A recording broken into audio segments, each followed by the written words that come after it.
Members, nice to see all of you all. Welcome to the February meeting of our Transportation Advisory Committee. Let me first remind folks you had a chance to look over the agenda. If you see any item on there that you or an immediate family member might have a conflict of interest with, would you please indicate that now? Very good. Let the record show there are no conflicts. We're down to the first portion of our meeting, which is our public comment section. And we're pleased to have Carol Hoover, who is signed up to speak. Carol, if you'll just state your name and your address, and if we can hold you around 3 minutes, that would be great. Thank you, Mayor Horn, and thank you to the Advisory Committee for letting me come speak today. My name is Carol Hoover. I am a resident of Winston-Salem. I live at 515 Archer Road. And some of you on the call today know that my passion in retirement has become a focus on the bikeability and walkability of our community, not only Winston-Salem, but region and state. And that brings me today to share some thoughts and comments on the MPO's transportation planning document, which was open for review. I have a couple of comments to share. The first is a focus on the narrative within the task table for fiscal year 2024 to 2025, table 2 on page 37, continuing to page 38. Something was missing, I felt like, in the narrative for all of the studies.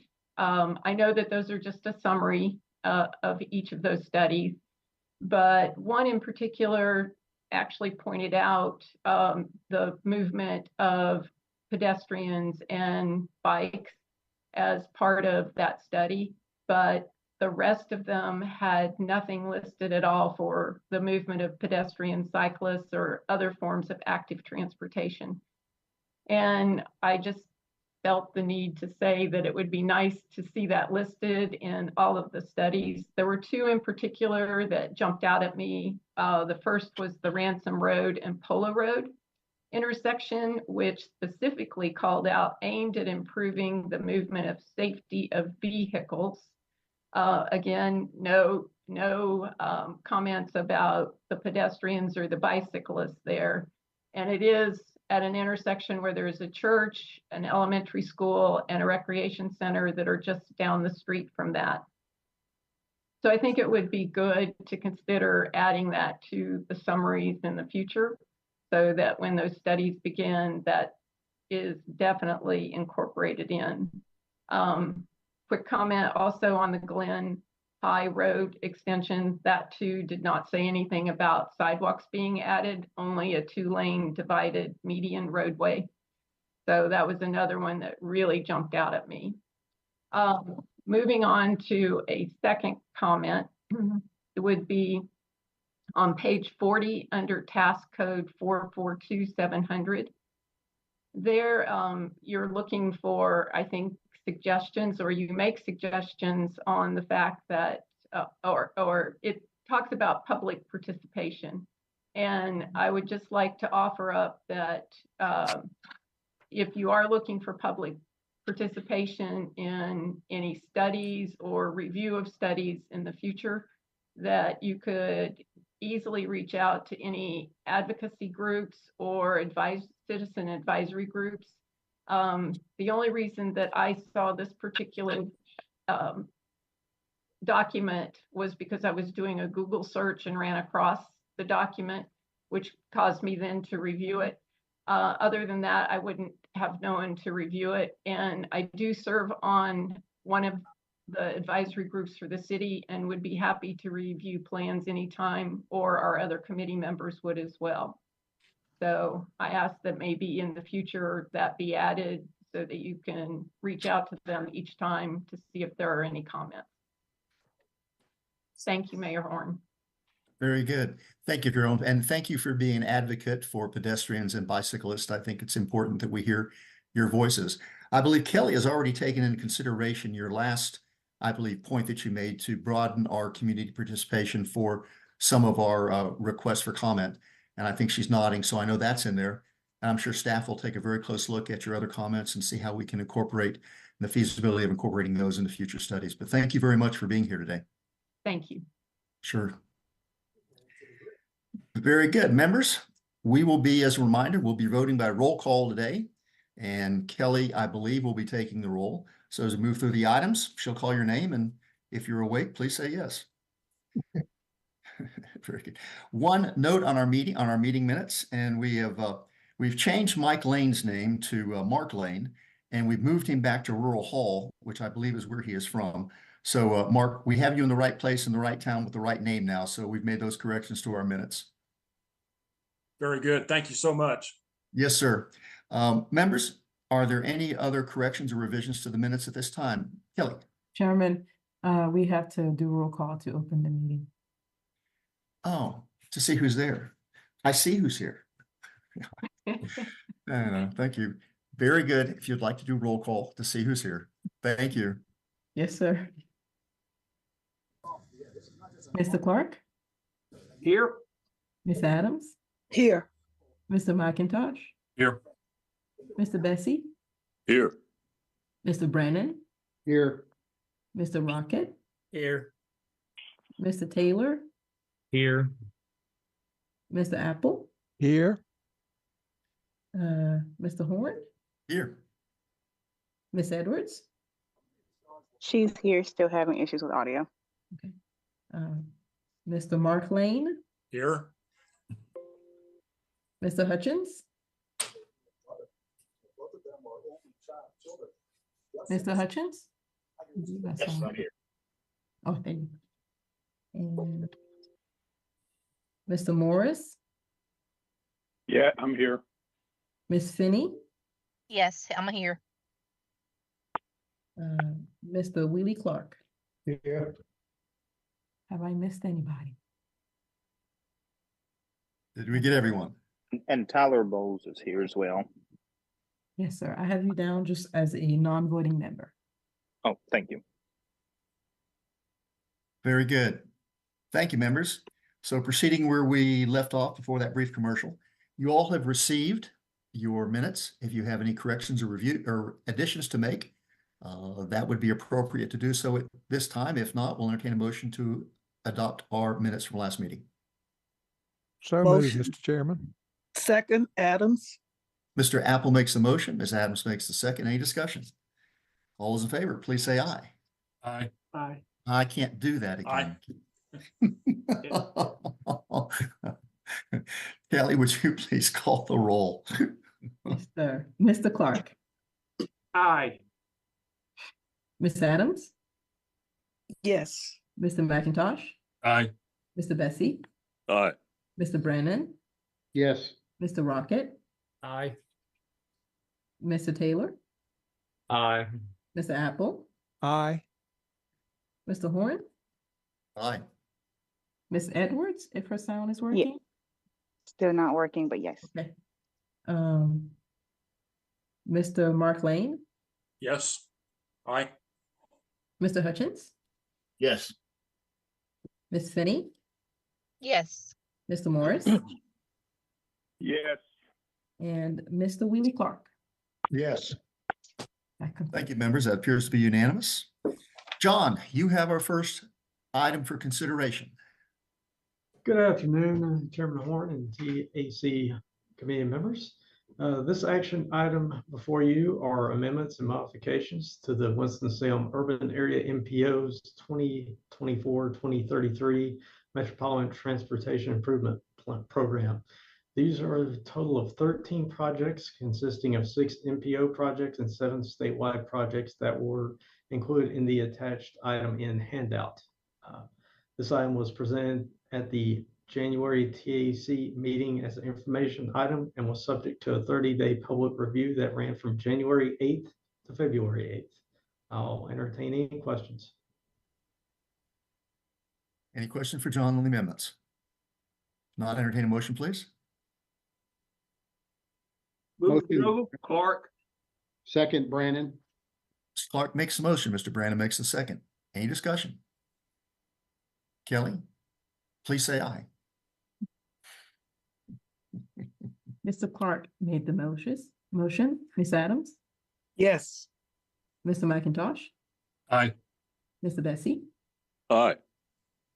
Mr. Brennan, I made the second. Mr. Brennan, second, Mr. Rocket, Aye. Mr. Taylor, Aye. Mr. Apple, Aye. Mr. Horn, Aye. Mr. Mark Lane, Aye. Mr. Hutchins, Yes. Ms. Finney, Yes. Mr. Morris, Yes. and Mr. Willie Clark. Yes. Very good, members. That appears to be unanimous. Thank you very much. Kelly, you have our next item, please.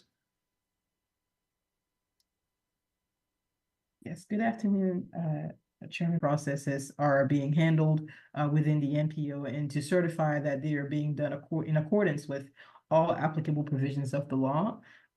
Entity provides the attached checklist, and the NPO does the self-certification process by just verifying and responding in the positive. That is the case for us, that we are in actuality conducting all businesses in accordance to federal law.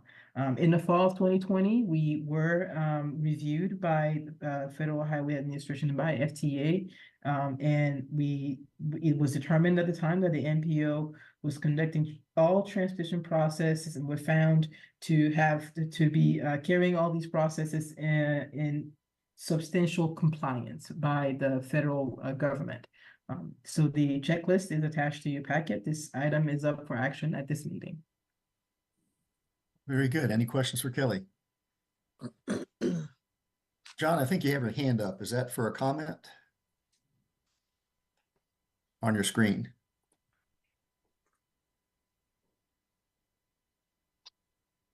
No, that's my hand. I gotta tell you guys, is it cocktail hour yet? Someplace maybe. Yeah, very good. Any questions for Kelly? Members will entertain a motion for approval of this item. I move for approval of action item number 4. Second, Clark. Ms. Adams makes the motion. Mr. Clark makes the second. Any additional discussion? All those in favor, respond to Kelly in the affirmative. Mr. Clark made the second. Ms. Adams made the motion. Mr. McIntosh, Aye. Mr. Bessie, Aye. Mr. Brennan, Yes. Mr. Rocket, Aye. Mr. Taylor, Aye. Mr. Apple, Aye. Mr. Horn, Aye. Mr. Lane, Aye. Mr. Hutchins, Yes. Ms. Finney, Yes. Mr. Morris, Mr. Willie Clark. Yes.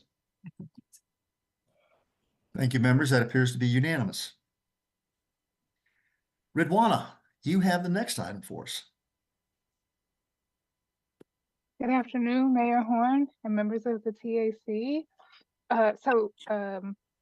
My action that I'm requesting is your consideration of fiscal year 2025 Congestion Mitigation and Air Quality Program, CMAQ, and fiscal year 2022 to fiscal year 2024 Carbon Reduction Program, CRP, projects for the Winston-Salem Urban Area MPO.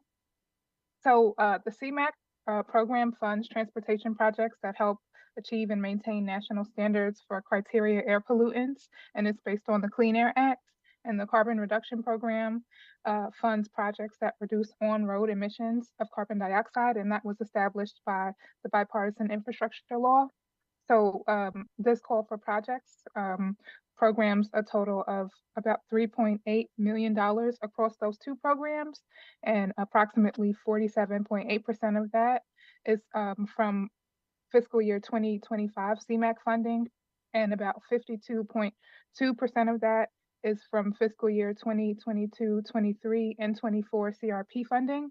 So we received 6 candidate projects for a total of about $4.8 million that were submitted for consideration. But there wasn't enough funding for all of the projects. So they were scored based on 3 criteria: emissions reductions, and the quantitative checklist and project narratives. So the 6 projects, of the 6 projects, 5 were fully funded and 1 was partially funded. And these projects were unanimously approved by the project selection committee. And there is one other project that the MPO is funding that was not ranked through this process. And that is for the village of Clemens, which had submitted their EV purchase of 2 F-150 Lightnings as part of the fiscal year 2024 project. So we're resubmitting this project for full funding, and that is in the amount of $124,000. So we have attached, well, you have attached a table that summarizes the funding recommendations, each project's emissions evaluations and application, and the documentation for the MPO's final CMAQ and CRP allocations. So I'm requesting that you approve and adopt these projects at the funding recommendations that you have listed in your packet. And then pending your approval, these projects are going to be submitted to NCDOT, and when they approve, well, pending their approval, they'll be programmed into the MTP. So are there any questions? Very good. Any questions for Rwanda? If not, we'll entertain a motion to adopt. Move to for adopt, approval. Mr. Chairman. Second, Adams. Mr. Apple makes the motion, Ms. Adams makes the second. Any further discussion? Kelly, you're up. Mr. Clark, Yes. Mr. Adams voted yes. Mr. McIntosh, Aye. Mr. Bessie, Aye. Mr. Brannon, Yes. Mr. Rocket, Aye. Mr. Taylor, Aye. Mr. Cumbest. I'm sorry, Mr. Apple voted yes. I did make it. Yes, that's correct. Mayor Horn? Mr. Horn? Aye. Mr. Lane? Aye. Mr. Hutchins? Yes. Ms. Finney? Yes. Mr. Morris? And Mr. Willie Clark? Yes. Thank you, Second. members. Ms. That Edwards appears- should also be able to respond now. I'm sorry to interrupt. Very well, Ms. Edwards, how will you vote? Yes, again, still having issues, sorry. Very good. Thank you. Members, that appears to be unanimous. Thank you very much. Ridwan, I think you have the next item, and you're going to introduce, I believe, the 2 Bryans on this. So you want to lead us into this one? Yes, yes. And as far as I know, it's just one Brian. Only one. Okay. Okay, so I'm requesting your consideration of the targets for safety performance measures by NCDOT and amending the 2045 Metropolitan Transportation Plan, MTP.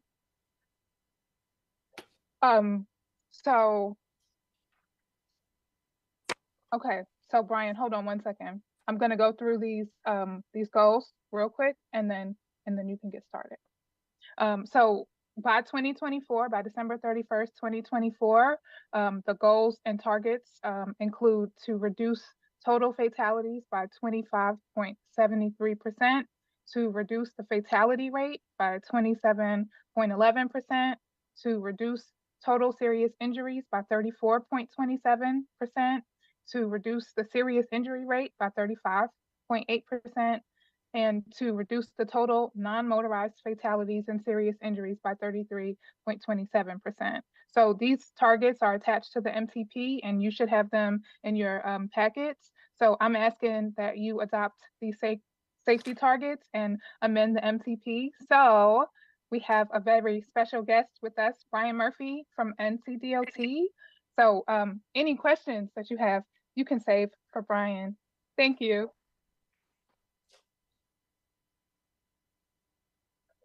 All right. Thanks for Widwana.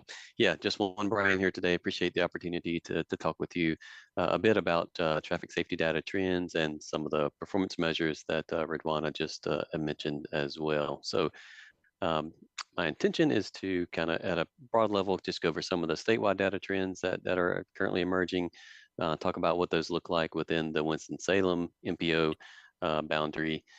Quickly go over some background about safety performance measures, why we do those, why those are required, make you aware of a couple safety data resources, and then I'll be more than happy to take any questions that you might have. So before we get too deep into the statewide data trends, I do want to mention our Strategic Highway Safety Plan.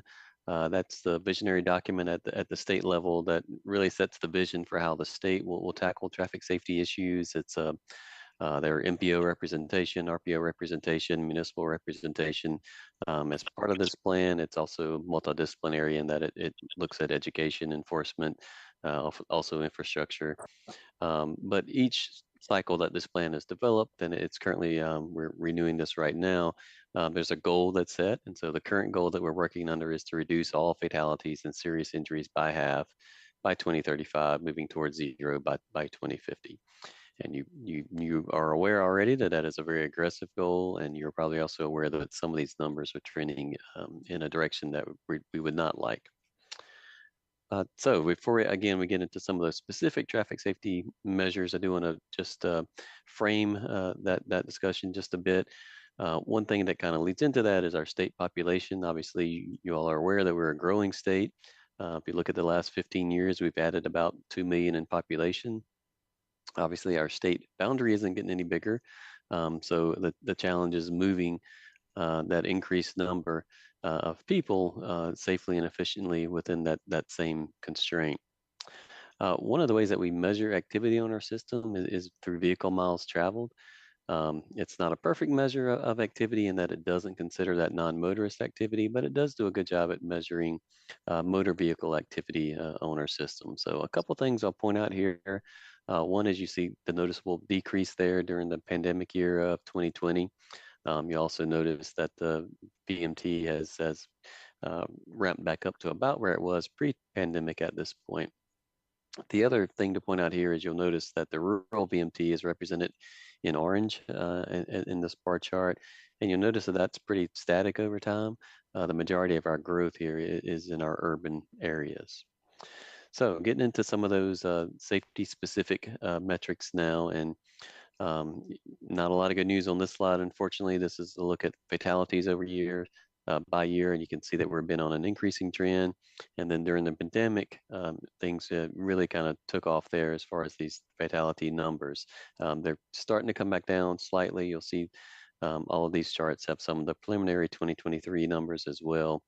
But our fatality rates in that 2021-22 time frame were about as high as they were in the early 1970s, just to give that some perspective. Serious injuries is another important measure that we look at. This graph looks a little weird because there was a definition change in what officers use to determine a serious injury, but you do see obviously an increasing trend here as we look over time. Pedestrian fatalities and serious injuries. This is another one that's growing over time. And this is not just the state trend. This is a national trend. It's also, you see this similar trend in many of the larger municipality areas as well. Those numbers did come down a little bit last year, but certainly overall an increasing trend we're seeing here. Bicycle fatalities and serious injuries. This is another one that's the numbers are relatively small compared to some of the other categories that we've looked at already. Obviously very impactful to those that are involved in these collisions. And we did see a pretty significant increase there in 2023 compared to kind of where that had been trending in the past.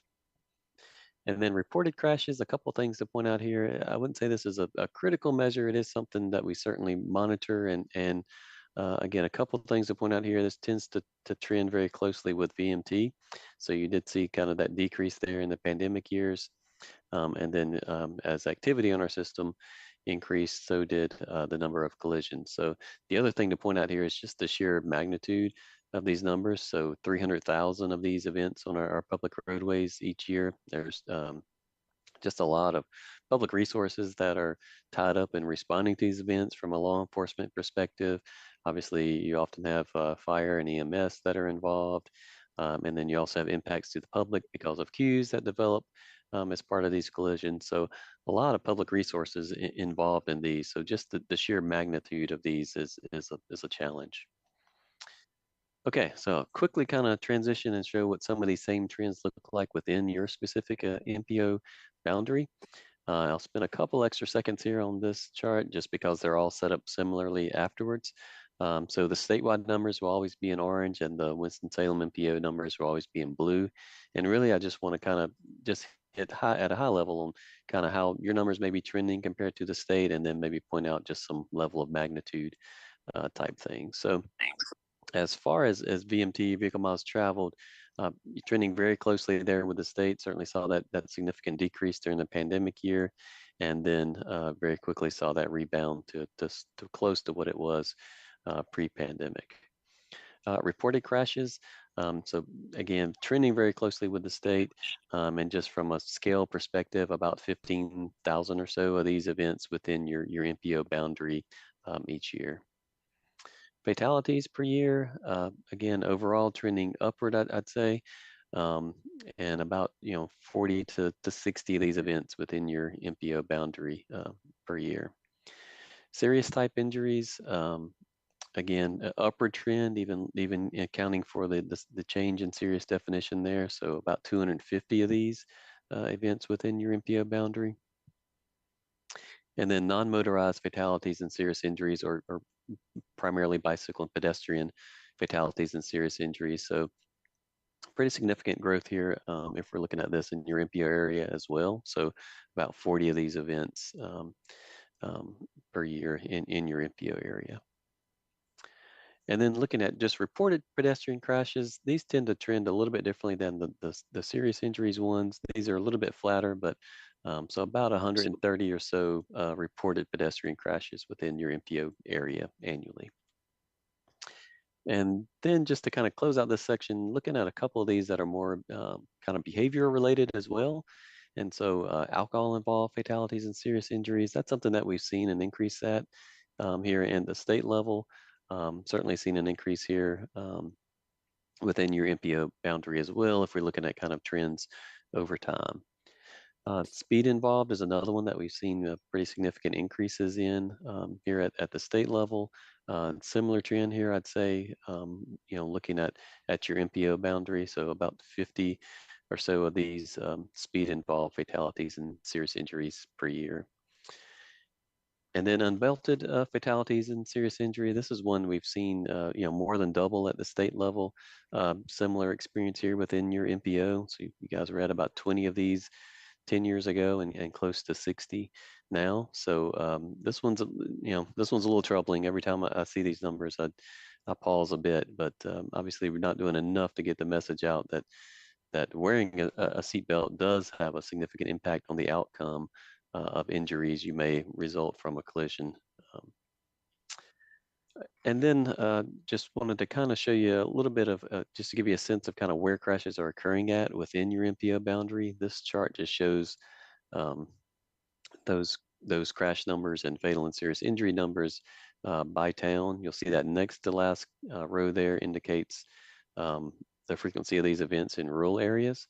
And rural here just means outside of an incorporated boundary. So there's other ways to look at this type of data, and I'll share some of that with you here in just a moment.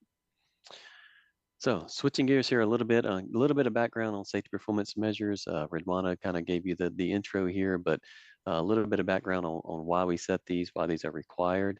So the latest federal transportation funding acts do require state DOTs and MPOs to set targets for these 5 performance areas, and they are number and rate of fatalities, number and rate of serious injuries, and then the number of non-motorized fatalities and serious injuries. So Federal Highways does prescribe that these targets are based on 5-year rolling averages.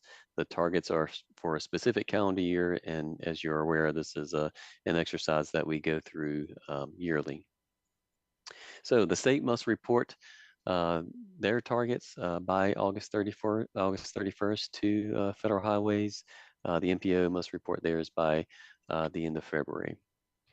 And so how are these targets set? It's really up to each state and MPO. An MPO can adopt the state's methodology or come up with their own in coordination with the state. To date, every MPO has adopted the state's methodology. And so how do we set those targets? It really goes back to the Strategic Highway Safety Plan that I mentioned earlier, and the goal that was developed as part of that plan to reduce all fatalities and serious injuries by half by 2035. And so the mechanics of how we physically set those goals is if we know our past performance, we know we want to be half in 2035 when the time that plan was developed.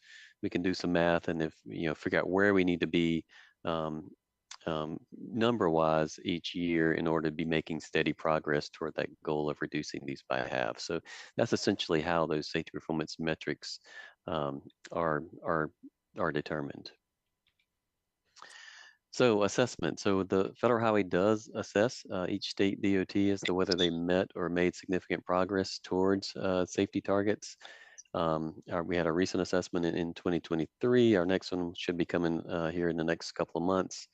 And just a reminder that FHWA does not directly assess the MPO progress towards meeting those safety targets. But obviously, if the states to meet these goals, we've kind of all got to be working in the same direction there. So based on our Federal Highways last review, North Carolina had not met or made significant progress towards achieving those safety performance targets. Again, our targets are very aggressive in our state. And so what would this look like if the MPO was assessed? Similar results to the state level, so not meeting or making significant progress towards those goals. Again, the MPOs are not assessed, but if we went through a similar exercise, this is what that might look like. So there's a ton of information related to safety measures and targets in your packet. All this information is also online, along with a lot of other information, which I'll speak to just briefly as we talk about some of the safety data resources. Again, these are included in your packet. This is not a slide to talk to, but just wanted to make you aware that there's a lot of safety-related information out there, particularly mapped, since that's a good way to kind of consume this type of information. And so we've tried to really ramp up those types of services and make sure that this data is available to other staff, city staff certainly, that may want to incorporate this data into some of their planning activities.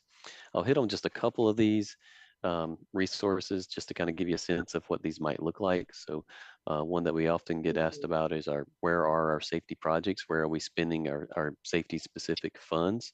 And so all of those projects since 2019 are mapped. And so you can see the status, whether it's in design or under construction or complete. You can click on each individual project and get more information about the cost of that project and what that project intends to accomplish. Similar resource we have is for bicycle and pedestrian crashes. And so this information is available as a dashboard, so you can select your municipality or MPO or division or county or specific city. And when you do that, all the charts and graphs along the outside will change to reflect the boundary that you've selected. So there's a lot of rich information there. If you want to quickly kind of see some of the trends like I just went over, you can do that and kind of explore on your own. And then also all of these events are geolocated, so you can click on an individual crash and find out a lot more detail about that specific event. We do a lot of supplemental coding for bicycle and pedestrian crashes. And so there's a lot of resources out here similar to this. I just wanted to kind of splash these to make you aware that that there is a lot of information out there that's available for use. And I think with that, I'll be happy to take any questions or turn it back over to Ridwana, however you'd like to proceed there. Brian? Can we have our people screen back up again, please? Mike, can I ask a question? You bet, Mr. Clark. Brian, why do you think we're trending up? And that's over a 5 or 6 year period. It's not a 1 year exception. I would think cars are the safest they've ever been. emphasis on not drinking and driving, et cetera, et cetera. What are the experts thinking? Yeah, and you'll find different theories on this. I think what happened during the pandemic was really surprising to a lot of people. Obviously, if you've got less people on the roadway, you would expect less opportunity for crashes. And we did see total crashes go down, but those serious injury and fatal events went up. And so probably the most popular theory with that is that, we saw kind of behavioral change just of people in general during the pandemic, right? So, that also spilled over to actions on the roadway as well. So there's a lot of research that's being done right now to kind of dig into that why question. It's a great question. Again, some of that theory relates to that you still had a lot of those aggressive drivers on the roadway during the pandemic period, but you didn't have as many other drivers on there. So they were able to go faster and maybe even more riskier. And we see that behavior has not stopped either, right? It's still kind of trending in that way. So I think there's a lot of aspects to this. I think it's hard to put your finger on just one thing, but certainly, looking at some of these behavioral things, such as unbelted drivers, is another one. You see the numbers there just kind of exploding if you look at kind of trends over time in that area. Okay, thank you, sir. Sir. Macintosh. Yeah, I want to just follow it up with, TAC, what we deal with here are a lot of engineering issues. How do we make roadways intersect differently? But what you're talking about with seatbelts is a behavioral change that's outside of our ability to control. I mean, that to me, that needs to be at least a state, if not a national level conversation or serious push through the media. And the other thing is speed at which people are driving. 250 horsepower cars are a dime a dozen now. They used to be the exotic sports cars were 250 horsepower. With electric vehicles, we are going to see acceleration rates. The cars that are on the road now that are electric vehicles accelerate so much more rapidly than gasoline engines. Every commercial you see on TV for a car company emphasizes adventure. And what that translates to is they're showing their cars speeding. How do you get into the minds of the public that that's dangerous? They're selling speed and sex, and we're dealing with the results of it. That's not a Division 9, Winston-Salem MPO issue. That's a state, national level. Is there a conversation in Raleigh about those kinds of issues? Yeah, and there certainly is. And I've been in this safety kind of profession for 20 years, and the more I'm in it, the more I'm just convinced that just how complicated it is, right? It's all these things, right? We need to design roadways in a safe way, accommodating for safety. There's a big behavioral component to this as well, right? Just as you mentioned with seatbelts and with drinking, with speed. Our governor's highway safety program, which is part of NCDOT, is responsible for a lot of these enforcement type efforts, and there's a lot of that activity that's going on across the state.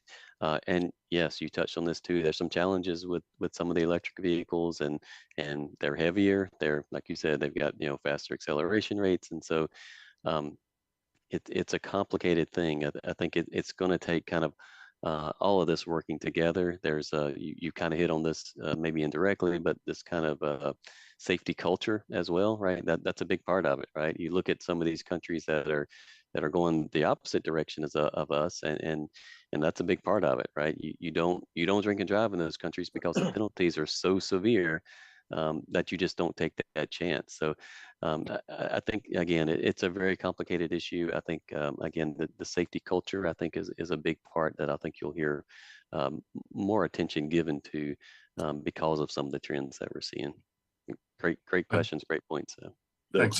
This is Dan Bessie. I can tell you that I understand also that the national safety data indicated that at least in terms of the increased pedestrian and cycling crashes and fatalities, that a substantial part of that appears to be attributable to change in the design of the cars on the road. You're getting a lot more large pickups, a lot more large SUVs, and in contrast to the pattern when you have a pedestrian or cycling crash in a sedan where, it's more survivable at low speed because it tends to flip the pedestrian up. The larger front, higher front vehicles, they knock the pedestrian or cycle down and run over them. You've also got increased visibility problems and the vehicles simply taking up more of the lane. So that the solutions for that really have to be at a national level in terms of compensatory design, side visibility cameras, things that'll add a little bit to the cost of the vehicle. And so they're controversial. Yes, and you absolutely touched on two things that are important to certainly to pedestrian outcomes. Speed was one, right? So the higher the speed, obviously, if you impact a pedestrian, that pedestrian is absorbing all of that that speed, that energy with their own body. Whereas obviously, you hit a car, you've got some crumple area and such to deal with. And then, yeah, types of vehicle that are involved certainly plays a role in those outcomes as well. Anyone else? Brian, just a quick question. Obviously we're frustrated. I know you all are frustrated, but we're frustrated as an MPO when we're spending millions on intersection improvements and millions on ways to make our roads and our municipalities safer, but we're not seeming to make any impact. And I think that's frustrating. I don't know what the answer is. The MPO is not responsible for enforcement, but it sounds, following up what Mr. Clark said, it sounds like enforcement has got to be a big part of this. So where do we lobby? Who do we lobby to put more money into enforcement to really make a dent in these numbers? Because otherwise, I don't think we're going to get anywhere, frankly. That's just a general comment. The other comment I had was you're calculating. You've got a lot of data, and the data is great, but you're calculating increase by actual number of fatalities or serious injuries. Is it logical to assume that we have more vehicles on the road, so therefore those numbers are going to go up? So would we not see a better measure if we had targets based on percentage increases rather than just raw number increases? Yeah, and those targets, the ones I hit on were just frequency. That's a little bit easier to consume, but part of those targets that we have to report also are rates. And so basically crashes per vehicle mile travel is the rate that we use there. And it does somewhat normalize for activity on the system, just as you mentioned. Members, anything else? Thank you, Brian. Good luck. Yes, sir. To you all. Thank you. Appreciate it, Brian. If you figure out the secret, please let us know. Yes, sir. Thank you. All righty. Hunter, I believe you have item number 7 for us. Chairman, Oh, that's right. We have to approve the targets, don't we? So does anybody want to approve these unachievable targets? I'll make the motion, Mr. Chair, but I'm like you. This is not achievable by any means necessary. I don't see it, but I'll make the motion. I believe, Mr. Clark, you were going to make the second, Mr. Willie Clark. I'll make the second. Very good. That's a motion and second. And Dee Dee, your comments are noted and I think appreciated by everybody because we're approving numbers, but without any hope of being able to achieve them. So we have to do it as an MPO. We have to do it as a state. We have to meet the federal requirements for setting those targets. So with that, we have a motion and a second. Kelly, will you call the roll, please? yes, sir. Mr. Clark, Yes. Ms. Adams voted yes. Mr. McIntosh, Aye. Mr. Bessie, All right. Mr. Brennan, Yes. Mr. Rocket, Aye. Mr. Taylor, Aye. Mr. Apple, Aye. Mr. Horn, Yes. Mr. Lane, Aye. Mr. Hutchins, Yes. Ms. Finney, Yes. Mr. Morris, Yes. and Mr. Willie Clark voted yes. Thank you, members. That sounds like it's unanimous. Now, Hunter, item number 7. Thank you, Mayor Horn. Good afternoon, members of the TAC. The item before you is the consideration of the Winston-Salem Urban Area MPO Socioeconomic 2022 Base Year Update for the Piedmont Triad Regional Model. The update of the Piedmont Triad Regional Model is required as part of the MPO's updates to the MTP, or Metropolitan Transportation Plan, and our CTP, the Comprehensive Transportation Plan. As you may be aware, the MPO is set to embark on the production of the next MTP to begin in spring or summer of 2024, and the Piedmont Triad Regional Model plays a critical role in identifying transportation deficiencies and programming transportation needs, with the resulting outputs ultimately informing the projects that go into the Metropolitan Transportation Plan and Comprehensive Transportation Plan. One of the first things that we have to do as part of the model update is adopt the base year 2022 socioeconomic data and the forecast of horizon years 2030, 2040, and 2050. Socioeconomic data for the model includes employment data, population data, household data, and school data. An adoption of this item will adopt the base year update as it's enclosed in the attached memo.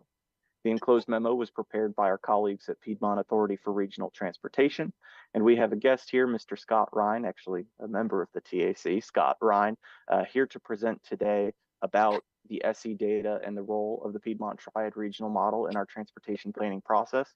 And so with that, I will start sharing my screen, and Scott, if you want to present and just tell me when the next slide should go up, I'll be happy to help. Very good. Thank you. Thank you, Hunter. Mayor, I know that we're running a little bit further along with your meeting. I've got a few items here. The action item that's in your agenda is the important piece. These slides I'm going to go through, and Hunter, I'm going to go through them pretty quick. For TAC members, if you'd like me to go into detail, please jump in and stop me. This is really just to give you an idea of what a travel demand model is. This is a 50,000 foot view. And Hunter, go ahead and click on that next slide, please. So what we're going to basically talk about is, where does the socioeconomic data come into play? Well, it is one piece of various other elements that go into travel demand modeling. Travel demand modeling is a tool. It is what is sometimes called the proverbial black box. We go into details of what that is. But this is a tool that NCDOT uses. This is a tool that MPOs use. This is a tool that is also used to justify your investments in transportation with regards to your railroad networks, as well as your modal split types of services. HART has been serving as a model custodian since 2002. We have a memorandum of agreement that's been adopted by our cities, our MPOs, as well as NCDOT. It is very detailed, it is very specific, and it has to be, because it basically, if you want to get right down to it, this is something that is utilized if there is justification that gets into a legal matter. The model has to have the data, and this is what we're talking about. It has to have the data that justifies the investment, and this is just one of those pieces as to why you're making investments. What you see on screen is basically the bigger piece in terms of, you've got scenario planning over on the left side of your screen. That's dealing with land use. That's something that we have incorporated here within the past 3.5, 4 years. Our SE data is tied into this, but this also goes into local jurisdictions. In the middle part, you have the transit service planning. That's how we incorporate our transit systems, where we get our data within those transit systems, how we deal with transit planning. This also is an element that goes into our fixed guideway if we were to actually move forward in our region with regards to either commuter or intercity rail. Regional travel demand modeling over the right, that's where we get into freight model. That's where we get into our passenger model. And you can see underneath, these are all the different elements that we maintain and manage here with PART, with our MPOs, with our planning departments, with our GIS departments. There's quite a bit of people that actually go into these travel demand models for them to be adopted. And these are not adopted on a regular basis. So when we talk about this adoption of SE data, this is actually going to go into the travel demand model that will be an official model that will maintain an official model for a minimum of 4 years before we actually go through and do some other updates. Next slide, please, Hunter. This is what we're dealing with on the 4-step highway model. This is just on the highway side. So you got your trip generation. That is how many trips. Where you see these green lines, you see those boxes of green, red, blue. Those really represent socioeconomic data. That's basically going to be your housing, your population, your education. Those green lines that you have, those individual areas are what are called traffic analysis zones. So the travel demand model, which I'll show you again, is a much larger geographic area, has multiple traffic analysis zones. And those traffic analysis zones all have various data input, that contribute to how is this computer model showing what is the traffic for the base year and what is the traffic going to forecast for these horizon years. That's the purpose of the model. It shows you in the best replication of your daily traffic as you have now, but what is it going to be in 2030, 2040, 2050, based on growth, based on population, based on business, based on schools, things of that nature. Next slide. Get into mode choice. When you have trip generation, you first have how many trips, then you get into mode choice. Where are these trips going to go? Are they going to be on the car? They're going to be on the bus? They're going to be in the, are they going to be in local bus? You can see those boxes. All of this breaks down a little bit further. Next one on trip, next slide, Hunter. This is trip distribution. If we skip trip distribution, this one is basically the traffic analysis zones. Those are those different green box, or they're not boxes, but green areas. And you can see where it's in basically a pink, if you will. That is your trip distribution from TAZ to TAZ. The different thickness of the lines is basically showing you what is the volume and how are you going to get there. Well, how you're going to get there is on the roadway network, which is not laid over here. But basically, if you're going to get from point A to point B, you got to get on a roadway network. That roadway network is what we have to maintain, but it also for traffic or for their model, it basically shows you where you have your impacts. Where do you need a new road because you can't maintain what you have now? This all goes into the planning process when we're dealing with highways. What needs fixed, what can be fixed, what needs to be new. So these are all just those decisions, and the model actually is utilized to help make those decisions. Last one on that is the traffic assignment. This basically is showing you volume over capacity. So this is where we get into the engineering aspect of our roadways and how these all really go into how do we make these decisions based on the traffic volumes. Next slide, Hunter. Over here within the regional model, and this gets a little bit more specific with our base year, we have our growth allocation. That's basically our land use, how we're distributing SE data, how our local staff with our MPOs and cities and counties, we have our model area and expansion, and then we get into growth control totals. If you will, Hunter, go next slide. This is what we've been dealing with on our social economic data, and this is what has been new within our region. In years past, we basically dealt with this on a 10-year cycle. That was all driven by census. We go with a top-down, bottom-up allocation. You get your county control totals that were primarily driven by state demographic offices as well as census data. We'd work with our MPOs and we say, okay, you have this county total of X number of people in population, and now we need to distribute. We go from a top-down, bottom-up. What we've done, what we've been working on, and what's going into our new base year of 2022 is we've actually done it a little bit deeper, utilized some other computer programs, which is called Community Biz, which takes land use into consideration. It takes in what could be developed, what has already been developed, and how is this population going to be dispersed? Are we going up in in higher buildings? We're going to have some suitable mixed-use development. What is going on in your jurisdictions? What's going on in King versus downtown Winston-Salem? How's it actually not just going to grow, but where's it going to go? And so that was a large piece of what we're dealing with at our all of our county and city jurisdictions with regards to our socioeconomic data, utilizing a different approach and not just waiting on a 10-year cycle, but actually working on this a little bit more frequent. Purpose being, when we're dealing with the travel demand model, it's only going to be as good as what the data that you put into it. So these are a lot of the work that we put in, is you got to give the best data so you can have the best output of your travel demand model. Next slide, please. Model area expansion. So you can see this area here. This is what we have this is what has been the case as far as the state of North Carolina. You have 3 regional models, which is the triangle, the triad here at part where we maintain it, and then the Metrolina. And then NCDOT works with all the other MPOs across the state with their travel demand models. And then you have a statewide model. So this is what has primarily been the working platform, if you will. And again, part goes back to 2002 with our regional model. We work with our other regions because traffic goes across the state, but we're focusing on within our 4 MPOs, which all overlap based on our planning activities with our 4 MPOs. And so that's why we have our regional model here in the triad. Next slide, Hunter. This is where the state DOT, this is where state of North Carolina is moving. It's basically going to be incorporating these various regions across the state, where you not just have MPO, urbanized models, and rural models and a statewide model, but you basically have it now. They're looking at doing models that are building on this platform now. We're a little bit further ahead in the triad. Actually, I'll go ahead and say that we're going to be the first one that actually has rural and urban incorporated, and I'll show you on the next slide. But this is essentially what NCDOT is transitioning into. This is our model area.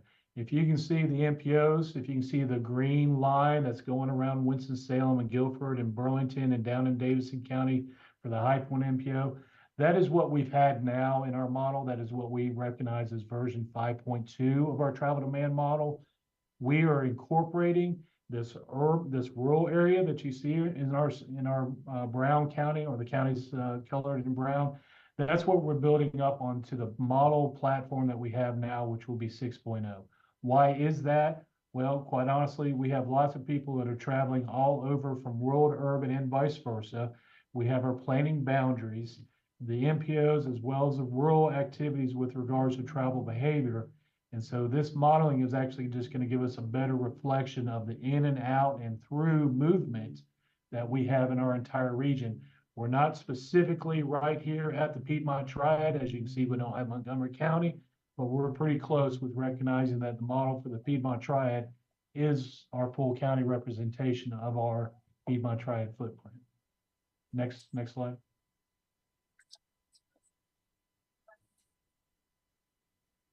Our growth control totals, this goes back in SE data. So our MPOs, and what's on your page or within your package, starting on page 168, we have our control totals from our MPOs working with our counties and our cities for their urbanized areas. So they are working specifically on where that data is, where it's going to be distributed.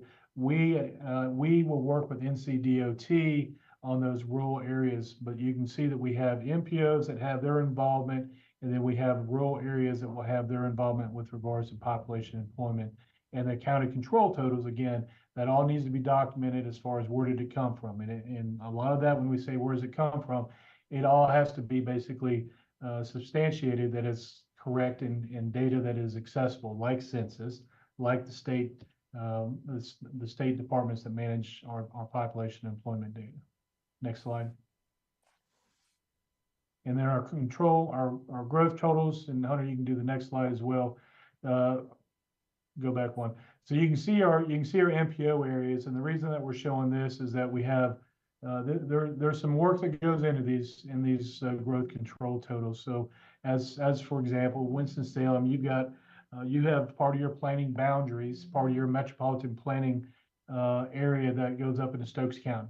Also goes down in Davie County, and then you have Forsyth, and you have a little bit that's being shared over in Davidson County. High Point, quite honestly, has a little bit harder time because they go into Davidson, Randolph, Guilford, and Forsyth. Guilford, Greensboro may be the easiest because they actually have some of their county that's shared with others. But my point is that when we go into our growth controls, we deal with it at a county level, and our MPOs who have their planning activities within those counties, they have some involvement because it directly impacts some of the other decisions that get presented in front of your TAC, and that's basically dealing with spot. How much money do you get from the state at your level, and where are those funds going to be distributed based on your project? So our modeling activities take that into account. So when we have these growth control totals, we are taking into account what is that going to be not only for our future horizon years, and how does it tie in with your metropolitan transportation plans. Next slide, please. One item, and I'll go through this very quickly, and Hunter, I'll let you just click on these next slides to save some time, but one item that we actually had gone through most recently and adopted is a household travel survey. We did it for our entire region. This is a very large project. We had some good results with regards to survey data. Survey data is very important with regards to travel behaviors. What you're seeing here are some general responses with regards to as far as the data, the surveys themselves that was managed through NCDOT, the city of Greensboro, and it's something that had not been done for over 10 years. And so it's a very important element because it does go into goes into the distribution of our transportation traveling. Where do these people go? What is the mode they use? And so that piece that has actually been completed will also go in to our adopted model that we're continuing to work on, but it will be in place before the MPOs go through the metropolitan transportation plans. Hunter, next slide. This is where we're at. This is really, I guess, the last page of what we have. We have our 2022 model. This will be what is officially adopted as 6.0. Our SE data will be adopted, that will be incorporated into 6.0, version 6.0. This will be utilized again, that'll be some of the modeling activities that go into your metropolitan transportation plans. We have the new household survey data. Last one was in 2008, so we have that. We have new boundaries. We have new freight model, which actually is an activity-based freight model. So that's something that's incorporated into our region. That goes back a few years from some federal highway research dollars that we received in our region. We have our transit projects, and then we'll actually be going into getting these adoption levels in place and making it active. That's our last slide. You can go back to the full screen. So what we have in front of you here is our SE data. That SE data, as it ties back into our metropolitan, our MOA from our MPOs and state DOT, this is the one piece that is adopted by our TACs at the MPO level. And that is because it drives directly into your local city and county demographics with regards to population. So we match that up. We have this adoption because those numbers need to maintain some consistency. We will go through our level with regards to our modeling team, which is our professional staff, and our executive committee, which is our directors of transportation and NCDOT, for an official adoption of the model. But that ties in with some other elements as far as our networks, those elements in terms of what your spot projects are and things of that nature. So we have a few more steps, but this is one piece with our TACs, and our other MPOs have already adopted this resolution for the base year and the future horizon year. So, Mr. Chairman, I'll be more than happy to answer any questions. I know I went through that very quickly to save some time, but the item presented in front of you is the TAC's approval to move forward with these 2022 socioeconomic data numbers and horizon year numbers for the Winston-Salem MPO.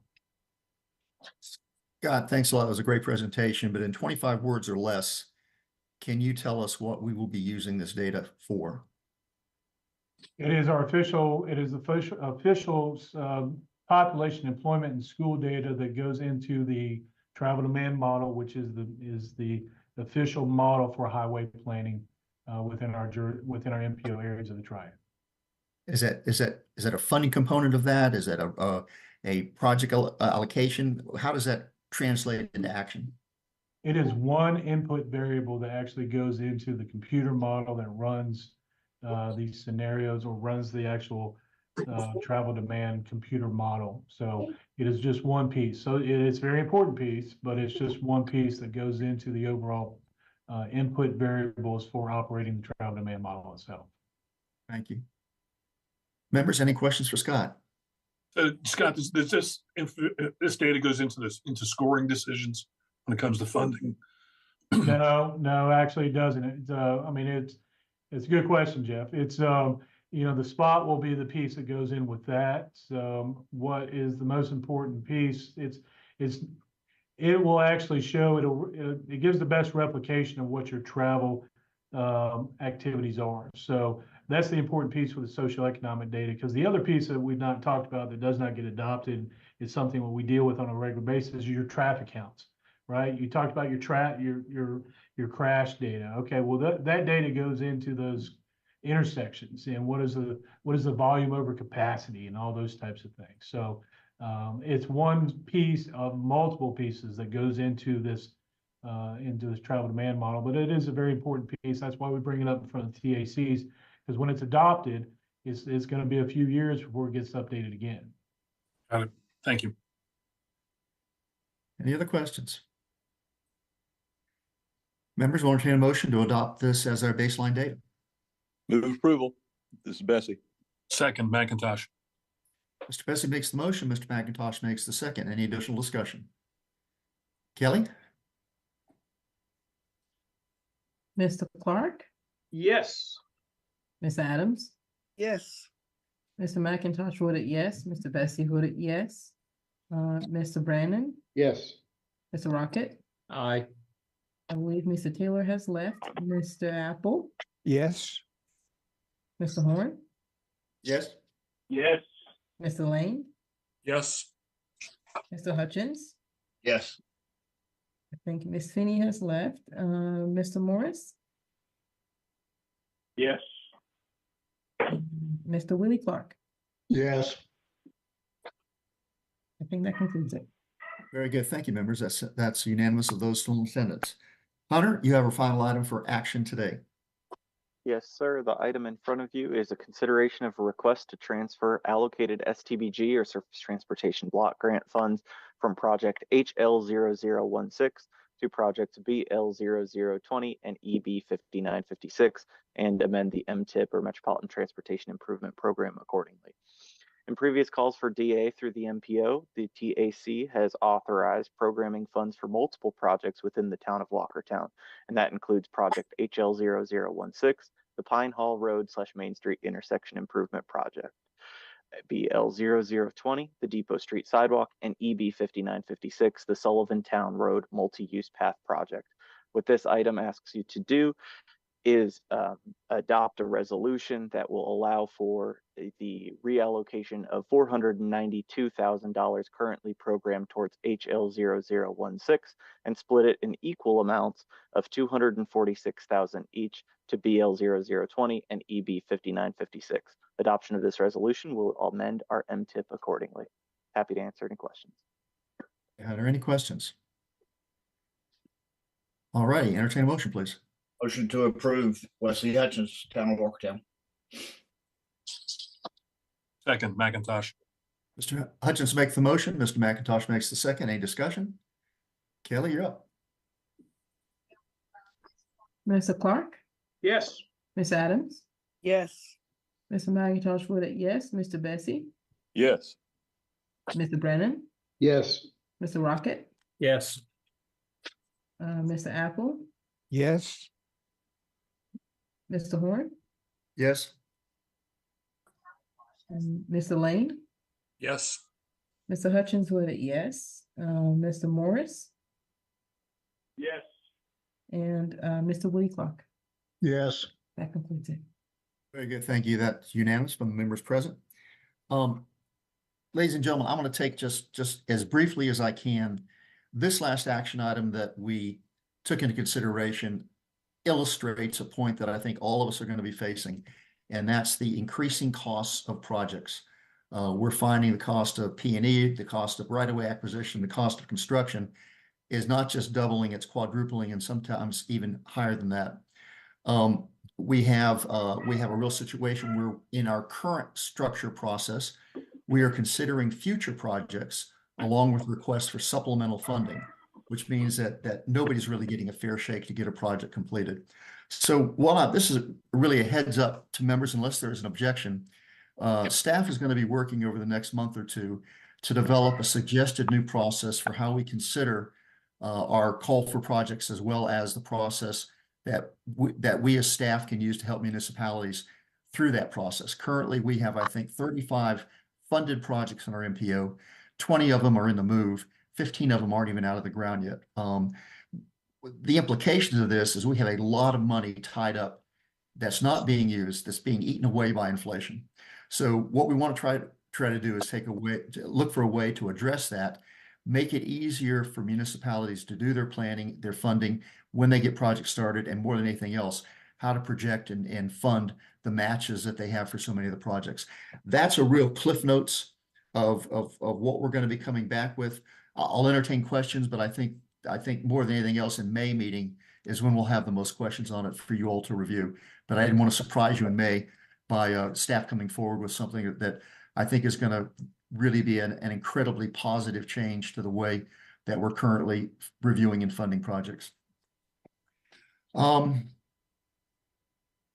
Members, if it's okay with you, I will suggest that we suspend information items 9, 10, and 11 and trust that you will do your homework on those. in your off hours. Are there any objections to that? Okay, very good. One final request. Members, I love seeing you all on the screen, but I much more enjoy seeing you all in